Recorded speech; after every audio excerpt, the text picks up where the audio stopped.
VGF card বিতরণ নিয়ে সংঘর্ষে চুয়াডাঙ্গায় ইউনিয়ন বিএনপি নেতাকে কুপিয়ে হত্যা করা হয়েছে। বেলা 11টার দিকে সদর উপজেলার তিতুদহ গ্রামে এ ঘটনা ঘটে। পরে পুলিশ পরিস্থিতি নিয়ন্ত্রণে আনলেও এখনো গ্রেপ্তার হয়নি কেউ। এই ঈদে জামা জুতো অ্যাক্সেসরিজের ডিসকাউন্ট।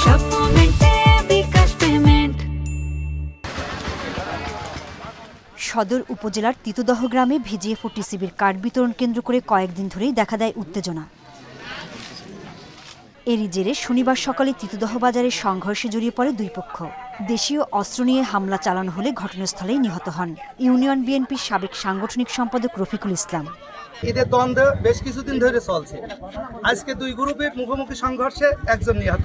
ওখানে যারা ছিল লাঠি টাঠি নিয়ে এদের এখানে আসলো, এরা এই দোকানের সামনে ওরা ছুটে আসলো আর এরাও রেডি হয়ে আছে। এখানে কুবাকুবি শুরু হয়ে গেল। বিজেপি কাটনি গ্যান্দাম মিলনের সাথে মিলন ষড়যন্ত্র করে লোকজনের শাস্তি দিচ্ছেন, তোমরা শাস্তি চাই। পরে পরিস্থিতি নিয়ন্ত্রণে আনতে আইন শৃঙ্খলা বাহিনীর অতিরিক্ত সদস্য মোতায়েন করা হয়। ঘটনা জানার সাথে সাথে আমরা আসছি ঘটনাস্থলে। ওখানে এসে যে অবস্থা দেখছি, এটা তাদেরকে কারা কিল করছে এটা আমরা ফাইন্ড আউট করে তাদের বিরুদ্ধে আইনগত ব্যবস্থা নেব।